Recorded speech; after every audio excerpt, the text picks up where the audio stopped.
नमस्कार दोस्तों, fact time में आपका स्वागत है। मैं हूं आपके साथ विशाल बजाज। रियल फैक्ट जान रहे हैं डेरा सच्चा सौदा के बारे में, सेंट डॉक्टर गुरमीत राम रहीम सिंह इंसा जी के बारे में। क्या कहना है समाज के रहने वाले लोगों का, जानते हैं डायरेक्ट लोगों से। नमस्कार सर। नमस्कार क्या नाम है? जी, मैं गुरसेवक। ओके। क्वालिफिकेशन क्या सर आपकी? जी, मैं पोस्ट ग्रेजुएट हूँ। ओके। प्रोफेशन क्या सर? मैं इंडियन एयरफोर्स में सर्विस कर रहा हूँ पिछले 12 साल से। Okay sir. सर डेरा सच्चा सौदा के बारे में, सेंट डॉक्टर गुरमीत राम रहीम सिंह इंसा जी के बारे में क्या कहना है आपका, क्या जानते हैं आप, क्या बताना चाहेंगे? जी, मैं आपके द फैक्ट आई व्यूअर्स को बताना चाहूँगा कि मैं पिछले 20-21 सालों से यहाँ से डेरे के साथ जुड़ा हुआ हूँ। और यहाँ तक मैंने ऑब्ज़र्व किया है, जितने भी दोष गुरुजी पे लगाए जा रहे हैं, मैंने उनमें से कोई भी एक ऐसा पॉइंट ऑफ व्यू नहीं है जो मुझे देखने को मिला हो। सबसे पहली बात, समाज भलाई के इतने कार्य यहाँ पे चल रहे हैं जिनको एक एक गिनाऊँ तो शाम हो जाएगी। उनमें से जैसे कि वैश्वाओं की शादी, गरीबों को मकान बना कर देना, गरीबों की सहायता करना, अपाहिज बच्चों को पाल पोस के बड़ा करवाना, उनकी सहायता करना, अनेकों काम हैं, अनेकों कार्य हैं जो आज भी ऐसे के तैसे चल रहे हैं। लेकिन हाँ, मैं कहूँगा कि जो षड्यंत्र रच कर गुरुजी को अंदर किया गया है, उसका एक समाज पे बहुत बड़ा प्रभाव बना है। जैसे गुरुजी अभी हर जगह पर जाकर सत्संग लगाते थे, नाम शब्द से जोड़कर संगत को जोड़ते थे, भलाई के कार्य करवाते थे। उनमें से इफ़ेक्ट ये पड़ा है कि वहाँ अभी सत्संग नहीं लग रहे हैं, वहाँ समाज में जाकर गुरुजी और संगत को नहीं जोड़ पा रहे हैं। हालांकि संगत जो यहाँ पे है आज डेरे में, वो एज़ इट इज़ आज भी वैसे ही कार्य कर रही है। जैसे आज भी हमने देखा कि शादी हुई है, बहुत सिंपल तरीके से हुई है, जिसमें कोई दहेज नहीं है, कोई ऐसी प्रथा नहीं है जिसमें लड़की वालों पे बोझ बना हो। तो इन सब कार्यों को देखते हुए मुझे डेरा सच्चा सौदा से 21 साल जुड़े हुए हैं, आज तक ये प्राउड फील हुआ है कि मैं एक सच्चे ऑर्गेनाइजेशन के साथ जुड़ा हूँ। जी सर। जैसा कि अभी आपने बताया कि डेरा सच्चा सौदा के अंदर बहुत सारे मानवता भलाई के लिए कार्य किए जा रहे हैं, गुरुजी भी कार्य करवा रहे हैं, और आपने एक अभी कार्य बताया कि यहाँ पर वैश्याओं की शादी होती है। क्या वास्तव में ये सच है कि डेरा सच्चा सौदा के अंदर वैश्याओं की शादी होती है, और कौन लोग हैं जो उनसे शादी करवाते हैं? जी, इन माई प्रेजेंस मैंने खुद इसका मैं चश्मदीद गवाह हूँ। मेरे सामने भी शादियाँ हुई हैं जिसमें से खुद डेरे के ही अनुयायी जाकर उनको प्रेरित करते हैं, और प्रेरित के अनुसार उन बेटियों को अपनी बेटी बनाकर, कोई अपनी पत्नी बनाकर अपने घर में रखता है। और ये सब चीज़ें सीक्रेट रखी जाती हैं कि उनको समाज में एक अच्छी पहचान मिल सके, उनको कोई बदनामी ना हो, और बहुत अच्छे से वो आज खुशहाली से रह रही हैं। जी सर। सर, और मैं आपसे और जानना चाहूँगा, डेरा सच्चा सौदा के अंदर किस धर्म की यहाँ पर शिक्षा दी जाती है? गुरुजी किस धर्म के यहाँ पर लोग जाते हैं? जी, इसकी सबसे पहली जो एक ग्रंथ है वो सर्वधर्म संगम है, जिसके नाम से पता चलता है कि सभी धर्मों का एक समान माना जाता है, सभी का सत्कार किया जाता है। तो ऐसी कोई बात नहीं कि एक धर्म को ज़्यादा बढ़ावा दिया जाता हो। हम गुरुजी के अनेकों बड़े सत्संग सुनते आ रहे हैं, आज तक किसी एक धर्म को उन्होंने किसी के बारे में भी एक शब्द बुरा नहीं कहा होगा। सभी धर्मों का सत्कार किया है और सभी के को मानने के लिए भी बोला है कि सभी धर्मों को मानिए, जो उनमें लिखा है, जो बताया गया उसमें चलिए, और जो गुरुजी ने हमें संदेश दिया कि सबको मानते हुए, समाज का भला करते हुए कि ज़िंदगी का निर्वाह कीजिए, वही हम करने की कोशिश कर रहे हैं। जी सर।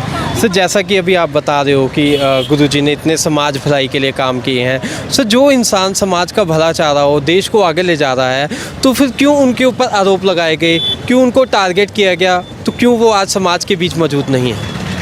जी, इसके पीछे बहुत से कारण हैं। इसमें सबसे बड़ा एक कारण है राजनीति हो सकती है। दूसरा कारण ये हो सकता है कि जो समाज में नशा ख़त्म हो रहा है, जो नशे की तस्करी करने वाले लोग हैं या नशे को बढ़ावा देने वाले लोग हैं, वो कभी नहीं चाहेंगे कि ये सब बंद हो जाए। तो उनका जो काम है वो बंद हो रहा है, तो ढीला पड़ रहा है। इसी की वजह से उन्होंने दोष लगाए, उसी में से एक षड्यंत्र में गुरुजी को फंसाया गया है, जो एक ना एक दिन इस बात का भी सबूत हमें मिल जाएगा, साबित हो जाएगा। सर, जैसा कि अभी आपने बताया कि आप इंडियन एयरफोर्स में जॉब भी कर रहे हो, वेल एजुकेटेड हो आपको नहीं लगता कि डेरा में आना, बाबाओं पे विश्वास करना एक तरह का अनभक्त है? अभी भी वो 4 साल हो चुके हैं, वो अभी जेल के अंदर हैं, तो क्या मानना है आपका इसके बारे में, क्या फैक्ट रखना चाहेंगे आप? जी देखिए, मैं एक बात आपको पहले बता चुका हूँ कि ऐसी कोई बात नहीं है जो मुझे ये लगे एज ए एजुकेटेड कि यहाँ कुछ गलत हो रहा है। जो मुझे सिखाया गया, मैंने अपने अनुभव से वो फील किया, जो मैंने रियलाइज़ किया वो मैंने अपनाया, और आज मैं उनके हर एक कार्य को, जितने भी उन्होंने 130-135 के आसपास कार्य चलाए हैं, तो मैं सबको आधार मानकर चलता हूँ, अपनी लाइफ में अपनाया, जिसका इफेक्ट मेरी लाइफ में ये पड़ा है कि मैं दूसरों के लिए जीना सीखा हूँ।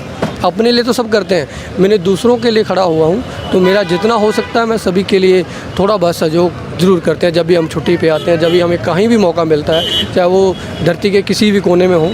और एज ए सोल्जर अगर मैं बताऊँ तो बहुत से इतनी कैजुअलिटीज़ आती हैं। यहाँ पे ब्लड डोनेशन कैंप उन्होंने लगाए हैं, तो उसका मैं एक चश्मदीद गवाह भी रहा हूँ, जहाँ पे हमें ब्लड की ज़रूरत थी और वहाँ पे ब्लड प्रोवाइड किया गया। डेरे का एक चलता फिरता ब्लड पंप कहा जाता है। ये जितने भी व्यूअर्स होंगे डेरा सच्चा सौदा से जुड़े हैं वो सब जानते हैं, एक चलता फिरता ब्लड पंप है। यहाँ ब्लड की ज़रूरत होती है, वहाँ ये लाखों की करोड़ों की गिनती में पहुँच जाते हैं।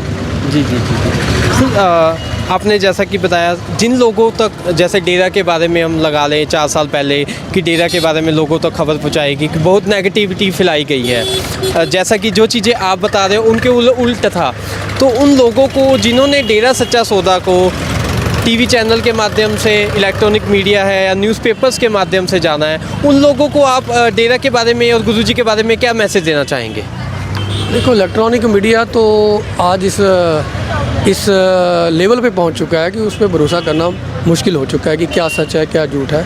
तो अगर बात करें सच्चाई की, अगर हम इतिहास को जानते हैं तो हमें कोई डाउट नहीं होना चाहिए कि जितने भी सच के आधार पर, सच के मार्ग पर चलने वाले जो संत हुए हैं या महापुरुष हुए हैं, जो आम इंसान की भी बात करें, अगर वो सच्चाई पर चलना चाहे तो लाखों दुविधाएं आती हैं। बहुत से बेकसूर लोगों ने जेलें काटी हैं। तो ऐसे हमारे बहुत से फ्रीडम फाइटर्स भी रहे हैं जिन्होंने एक अच्छाई के लिए, एक नेकी के लिए काम करना चाहा, लेकिन उन्होंने जेल काटी है। तो इसमें कोई बड़ी बात नहीं है कि इन पे दोष लगाकर इनको अंदर किया गया है, क्योंकि जो ठेकेदार हैं, जो मेन नशों के ठेकेदार हैं, उनका कार्य कम हो रहा था, इसलिए उन्होंने ये सब करने की कोशिश की है। जो नाकाम हो जाएगी हमारे सामने एक दिन आ जाएगा। सर, सुनने में ये भी आया कि डेरा के नाम पर बहुत सारे गिनीज वर्ल्ड रिकॉर्ड्स हैं, इसके बारे में क्या रियलिटी है, क्या कहना चाहेंगे आप? जी, गिनीज़ वर्ल्ड ऑफ रिकॉर्ड एक ऐसी बुक है जिसके बारे में हम कुछ झूठ नहीं बोल सकते। किसी को डाउट आता है वो जाके खुद चेक कर ले। लाखों ऐसे रिकॉर्ड बने हुए हैं, करोड़ों दर्ज है उसमें से डेरे के भी बहुत से रिकॉर्ड हैं। तो कोई डाउट है किसी को तो जाकर चेक कर सकता है, उसको पता चल जाए कि इतनी सच्चाई है। क्योंकि वर्ल्ड गिनीज़ बुक जो है ये एक तथ्यों के आधार पे काम करता है। ऐसा नहीं है कि किसी को भी आया और बना के उसको रिकॉर्ड में शामिल कर लिया। अगर शामिल किया गया है तो वो ज़रूर एक सच्चाई के बेस पे किया गया है। ओके, लास्ट में हमारे माध्यम से आप गवर्नमेंट से क्या अपील करना चाहेंगे? जी, गवर्नमेंट से मैं यही अपील करूंगा कि देखिए, समाज का जितना नुकसान हो रहा है उसकी भरपाई हमें आने वाले समय में करनी पड़ सकती है। इसलिए इस सच्चाई को जाना जाए, उसको आधार बनाकर सोचा जाए, समझा जाए कि क्या सच्चाई थी और क्या आज हो रहा है, ताकि गुरुजी वापस आएँ और समाज को एक नई दिशा देकर वो आगे बढ़ाएं और जिसमें समाज का भला हो सके। जी sir, thank you so much sir. तो ये रियल फैक्ट समाज के रहने वाले लोग बता रहे हैं और मांग कर रहे हैं समाज के बीच जल्दी से जल्दी गुरुजी को लाया जा सके। 4 साल हो चुके हैं वो समाज के बीच नहीं है। जब से वो समाज से गए हैं, समाज में दिन प्रतिदिन कुरीतियाँ बढ़ती जा रही हैं, बीमारियाँ बढ़ती जा रही हैं, लोग नशा करने लग गए हैं। उन सबको रोकने के लिए पूरा समाज, पूरा देश आज उनकी मांग कर रहा है। आपके क्या विचार हैं, हमें वीडियो के नीचे ज़रूर कमेंट करके बताएं। सच का साथ देने के लिए इस चैनल को ज़रूर सब्सक्राइब करें। देखते रहे, जुड़े रहे द फैक्ट के साथ। धन्यवाद। Thank you sir.